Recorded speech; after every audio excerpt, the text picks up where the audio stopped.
ರಾಜ್ಯ ರಾಜಕೀಯದಲ್ಲಿ ಶುರುವಾಯಿತು ಪಾಕಿಸ್ತಾನ ವಾರ್. ಗುಂಡೂರಾವ್ ಮನೆಯೇ ಪಾಕಿಸ್ತಾನ ಅಂತ ಯತ್ನಾಳ್ ವಿರುದ್ಧ ಕೈಕಿಡಿ ಕಾರಿದೆ. ಈಗ ಯತ್ನಾಳ್ ಅವರು ಒಂದು ಹೇಳಿಕೆಯನ್ನ ಕೊಟ್ಟಿದ್ರು. ದಿನೇಶ್ ಗುಂಡೂರಾವ್ ಅವರ ಮನೆಯೇ ಪಾಕಿಸ್ತಾನ ಆಗ್ಬಿಟ್ಟಿದೆ ಅಂತ ಅವರ ಹೇಳಿಕೆಯ ವಿರುದ್ಧ ಈಗ ಕಾಂಗ್ರೆಸ್ ಕಿಡಿಕಾರ್ತಾ ಇದೆ. ಯತ್ನಾಳ್ ಅವರೇ ಮೌಲ್ವಿ ಜೊತೆ ವ್ಯವಹಾರ ಇಟ್ಕೊಂಡಿದ್ದು ನೀವಲ್ವಾ? ಅವ್ರ ಜೊತೆ ಇದ್ದಂತ ಒಂದಷ್ಟು ಫೋಟೋಸ್ಗಳನ್ನ ಕೂಡ ಕಾಂಗ್ರೆಸ್ ಒಂದಷ್ಟು ದಿನಗಳ ಹಿಂದೆ ಟ್ವೀಟ್ ಮಾಡಿತ್ತು, ಪೋಸ್ಟ್ ಮಾಡಿತ್ತು. ಅದನ್ನ ಹಾಗಾದ್ರೆ ಪಾಕಿಸ್ತಾನದ ಜೊತೆಗೆ ನಿಮಗೆ ಸಂಬಂಧ ಇದೆ ಅಂತ ನಾವು ಕರೆಯೋಣವಾ? ಬಿಜೆಪಿಯಲ್ಲಿ ಮೂಲೆಗೆ ಎಸೆಯಲ್ಪಟ್ಟಂತ ಯತ್ನಾಳ್ ಅವರದ್ದು ಬಚ್ಚಲು ಬಾಯಿ ಅಂತ ಕಿಡಿಕಾರಿದ್ದಾರೆ ಕಾಂಗ್ರೆಸ್ ನಾಯಕರು. ಈ ರೀತಿ ಬಚ್ಚಲು ಬಾಯಿ ಅಂತ ಬಿಎಸ್ವೈ ಬಣ ಮಾತನಾಡ್ಕೊಳ್ತಾ ಇದೆ. ಇದು ನಿಜ ಅಲ್ವಾ? ಪಾಕಿಸ್ತಾನ ಜಪ ಮಾಡೋದು ಸಮಾಜಕ್ಕೆ ಬೆಂಕಿ ಇಡೋದನ್ನ ಬಿಡಿ, ಪ್ರಚೋದನೆ ಮಾಡೋದನ್ನ ಬಿಟ್ಟು ಬಿಜೆಪಿಯಲ್ಲಿ ನಿಮ್ಮ ಅಸ್ತಿತ್ವದ ಬಗ್ಗೆ ಚಿಂತೆ ಮಾಡಿ. ಮಾನಸಿಕ ಚಿಕಿತ್ಸೆಗೆ, ಬಾಯಿ ಚಿಕಿತ್ಸೆಗೆ, ಉಚಿತ ಚಿಕಿತ್ಸೆಗೆ ನಾವು ವ್ಯವಸ್ಥೆ ಮಾಡ್ತೀವಿ ನಿಮ್ಗೆ, ಇದು ನಮ್ಮ ಗ್ಯಾರಂಟಿ ಅಂತ ಟ್ವೀಟ್ ಮಾಡಿದೆ ಕಾಂಗ್ರೆಸ್. ಈ ಮೂಲಕ ವಾಗ್ದಾಳಿ ನಡೆಸಿದ್ದಾರೆ.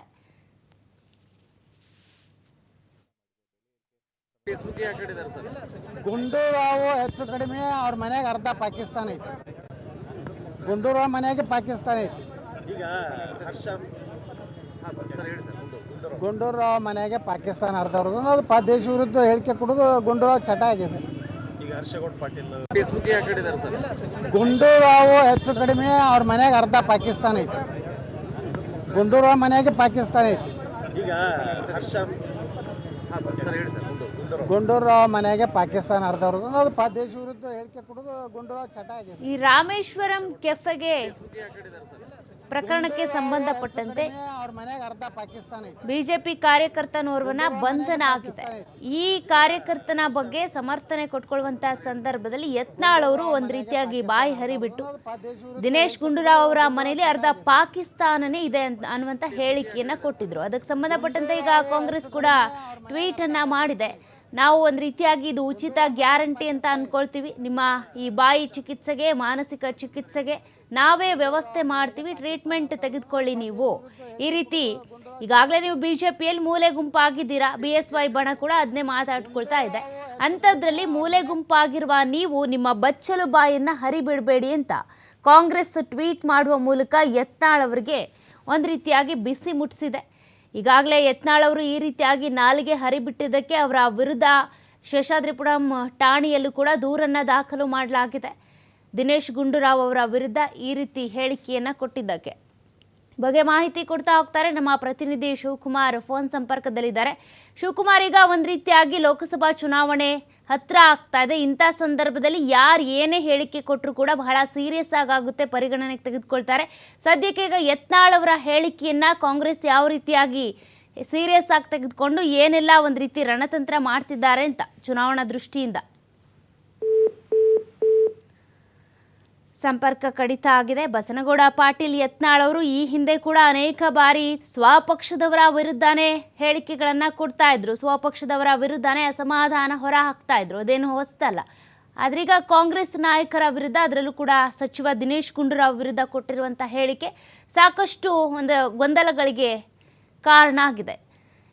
ಶಿವಕುಮಾರ್ ಮತ್ತೆ ಸಂಪರ್ಕಕ್ಕೆ ಸಿಕ್ಕಿದ್ದಾರೆ. ಶಿವಕುಮಾರ್, ಈಗ ಯತ್ನಾಳ್ ಅವರ ಹೇಳಿಕೆ ಕಾಂಗ್ರೆಸ್ಗೆ ಯಾವ ರೀತಿಯಾಗಿ ಬಾಣವಾಗುತ್ತೆ ಅಂತ?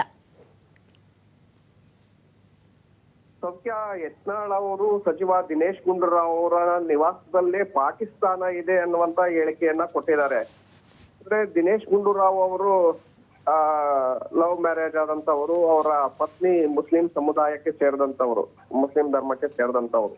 ಸೊ ಹಾಗಾಗಿ ಪಾಕಿಸ್ತಾನದ ಅವರ ಮನೆಯಲ್ಲಿ ಇದೆ ಅನ್ನುವಂತ ನಿಟ್ಟಿನಲ್ಲಿ ಯತ್ನಾಳ್ ಅವರು ಲೇವಡಿಯನ್ನ ಮಾಡಿದ್ರು. ಅದಕ್ಕೆ ಈಗಾಗಲೇ ಕಾಂಗ್ರೆಸ್ ನಾಯಕರು ಕೂಡ ಸಾಕಷ್ಟು ಆಕ್ರೋಶವನ್ನು ವ್ಯಕ್ತಪಡಿಸಿದ್ದಾರೆ.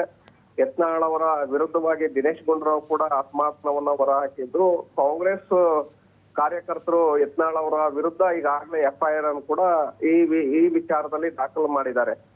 ಇದೀಗ ರಾಜ್ಯ ಕಾಂಗ್ರೆಸ್ ಕೂಡ ಟ್ವೀಟ್ ಮೂಲಕ ಯತ್ನಾಳ್ ಅವರನ್ನ ಕುಟುಕುವಂತ ಒಂದು ಕೆಲಸವನ್ನ ಮಾಡಿದೆ. ಯತ್ನಾಳ್ ಅವರೇ ಮೌಲ್ವಿಯೊಂದಿಗೆ ವ್ಯಾವಹಾರಿಕ ಸಂಬಂಧವನ್ನ ಇಟ್ಟುಕೊಂಡಿದ್ದು ನೀವಲ್ಲವೇ? ಅದನ್ನ ಪಾಕಿಸ್ತಾನದ ಜೊತೆಗೆ ಸಂಬಂಧವಿದೆ ಎನ್ನೋಣವೇ? ಬಿಜೆಪಿಯಲ್ಲಿ ಎತ್ತಿ ಮೂಲೆಗೆ ಎಸೆಯಲ್ಪಟ್ಟ ಯತ್ನಾಳ್ ಅವರದ್ದು ಬಚ್ಚಲು ಬಾಯಿ ಎಂದು ಬಿಎಸ್ವೈ ಬಣ ಮಾತನಾಡಿಕೊಳ್ಳುತ್ತಿದೆಯಂತೆ, ನಿಜವೇ? ಪಾಕಿಸ್ತಾನದ ಜಪ ಮಾಡುವುದನ್ನ ಬಿಟ್ಟು, ಸಮಾಜಕ್ಕೆ ಬೆಂಕಿ ಹಚ್ಚುವುದನ್ನ ಬಿಟ್ಟು, ಪ್ರಚೋದನೆ ಮಾಡುವುದನ್ನ ಬಿಟ್ಟು ಬಿಜೆಪಿಯಲ್ಲಿ ನಿಮ್ಮ ಅಸ್ತಿತ್ವದ ಬಗ್ಗೆ ಚಿಂತಿಸಿ. ಮಾನಸಿಕ ಚಿಕಿತ್ಸೆಗೆ, ಬಾಯಿ ಚಿಕಿತ್ಸೆಗೆ, ಉಚಿತ ಚಿಕಿತ್ಸೆಗೆ ನಾವು ವ್ಯವಸ್ಥೆಯನ್ನ ಮಾಡುತ್ತೇವೆ, ಇದು ನಮ್ಮ ಗ್ಯಾರಂಟಿ ಅನ್ನುವಂತ ಅಕ್ಷರಗಳ ಮೂಲಕ, ಪದಗಳ ಮೂಲಕ ಈಗ ಯತ್ನಾಳ್ ಅವರ ವಿರುದ್ಧವಾಗಿ ಪರೋಕ್ಷವಾಗಿ ಆಕ್ರೋಶವನ್ನ ಹೊರಹಾಕಿದೆ ರಾಜ್ಯ ಕಾಂಗ್ರೆಸ್. ಯಾಕಂದ್ರೆ ಯತ್ನಾಳ್ ಅವರ ವಿರುದ್ಧವಾಗಿ ಹಿಂದೆ ಸಾಕಷ್ಟು ಆರೋಪಗಳು ಕೂಡ ಕೇಳಿ ಬಂದಿತ್ತು. ಬಿಜಾಪುರದಲ್ಲಿ ಮೌಲಿ ಅವರ ಜೊತೆ ಅವರು ಆ ಬಿಸಿನೆಸ್ ಪಾರ್ಟ್ನರ್ ಅನ್ನ ಮಾಡ್ಕೊಂಡಿದ್ರು ಅನ್ನುವಂತಹ ಆರೋಪಗಳು ಕೂಡ ಇದೆ. ಹಾಗಾಗಿ ನೀವು ಅವರ ಜೊತೆ ಬಿಸಿನೆಸ್ ಪಾರ್ಟ್ನರ್ ಆಗಿದ್ದೀರಲ್ಲ, ನಿಮ್ಮನ್ನು ಕೂಡ ಪಾಕಿಸ್ತಾನದ ಜೊತೆಗೆ ಸಂಬಂಧ ಇಟ್ಕೊಂಡಿದ್ದೀರಿ ಅಂತೇಳಿ ನಾವು ಕರಿಬೇಕಾಗತ್ತೆ ಅನ್ನುವಂತ ವಿಚಾರವನ್ನ ಇಲ್ಲಿ ಪ್ರಸ್ತಾಪ ಮಾಡಿದ್ದಾರೆ. ಮತ್ತೆ ಬಿಜೆಪಿಯಲ್ಲಿ ನೀವು ಮಾತನಾಡ್ತಾ ಯಡಿಯೂರಪ್ಪನವರ ವಿರುದ್ಧವಾಗಿ ಮಾತನಾಡಿದ್ರಿ, ವಿಜಯೇಂದ್ರ ಅವರ ವಿರುದ್ಧವಾಗಿ ಆಕ್ರೋಶಗಳನ್ನ ವ್ಯಕ್ತಪಡಿಸಿದ್ರಿ, ಎಲ್ಲ ನಾಯಕರ ವಿರುದ್ಧವಾಗಿ ಕೂಡ ಮಾತನಾಡ್ತಾ ಇದ್ರಿ. ಹಾಗಾಗಿ ಯಡಿಯೂರಪ್ಪನವರ ಬಣ ಈಗ ನಿಮ್ಮನ್ನ ಆಡ್ಕೊಳ್ತಾ ಇದೆ, ನಿಮ್ಮ ಬಾಯಿ ಸರಿ ಇಲ್ಲ ಅಂತೇಳಿ ಆಡ್ಕೊಳ್ತಾ ಇದೆ, ನಿಮ್ಮನ್ನ ಎತ್ತಿ ಮೂಲೆಗೆ ಎತ್ಬಿಟ್ಟಿದೀವಿ ಪಕ್ಷದಲ್ಲಿ ಅಂತೇಳಿ ಆಡ್ಕೊಳ್ತಾ ಇದೆ. ಇದ್ರ ಬಗ್ಗೆ ಏನ್ ಹೇಳ್ತೀರಿ ಅಂತೇಳಿ ಕೆಣಕುವಂತ ಒಂದು ಕೆಲಸವನ್ನ ಮಾಡಿದೆ. ಜೊತೆಗೆ ಪದೇ ಪದೇ ಇಂತಹ ಹೇಳಿಕೆಗಳನ್ನ ಕೊಡುವ ಮೂಲಕ, ಧಾರ್ಮಿಕ ಹೇಳಿಕೆಗಳನ್ನ ಕೊಡುವ ಮೂಲಕ, ಕೋಮು ಭಾವನೆಗಳನ್ನ ಕೆರಳಿಸುವ ಮೂಲಕ ಸಮಾಜದಲ್ಲಿ ಬೆಂಕಿ ಹಚ್ಚುವಂತ ಒಂದು ಕೆಲಸವನ್ನ ನೀವು ಮಾಡ್ತಾ ಇದ್ದೀರಿ. ಮೊದಲು ಅದನ್ನ ಕೈ ಬಿಡಿ. ಯಾಕಂದ್ರೆ ಇದ್ರ ಬಗ್ಗೆ ಈಗಾಗಲೇ ನಿಮ್ಮ ಬಿಜೆಪಿ ಪಕ್ಷದಲ್ಲೇ ಸಾಕಷ್ಟು ಅಸಮಾಧಾನಗಳು ನಿಮ್ಮ ಬಗ್ಗೆ ಇದೆ. ಹಾಗಾಗಿ ಇಂತಹ ಒಂದು ಕೆಲಸವನ್ನ ಮಾಡೋದು ಬಿಟ್ರೆ ಸರಿ ಹೋಗುತ್ತೆ. ಇಲ್ಲದೆ ಹೋದ್ರೆ ನಾವೇ ನಿಮ್ಗೆ ಮಾನಸಿಕ ಚಿಕಿತ್ಸೆ, ಅಂದ್ರೆ ನಿಮ್ಮ ಮನಸ್ಸು ಸರಿ ಇಲ್ಲ ಅನ್ನುವಂಥದ್ದನ್ನು ತೋರಿಸ್ತಾ ಇದೆ ಈ ರೀತಿಯಾಗಿ ಮಾತನಾಡುವಂಥದ್ದನ್ನ ನೋಡಿದ್ರೆ. ಹಾಗಾಗಿ ನಾವೇ ನಿಮ್ಗೆ ಚಿಕಿತ್ಸೆಯನ್ನ ಕೊಡ್ಬೇಕಾಗತ್ತೆ ಅನ್ನುವಂತ ಒಂದು ಎಚ್ಚರಿಕೆಯನ್ನ ಈ ಟ್ವೀಟ್ ಮೂಲಕ ಕಾಂಗ್ರೆಸ್ ಮಾಡಿರುವಂತದ್ದು ಸೌಖ್ಯ. ಥ್ಯಾಂಕ್ ಯು ಶಿವಕುಮಾರ್ ನಿಮ್ಮೆಲ್ಲ ಡೀಟೇಲ್ಸ್ಗೆ.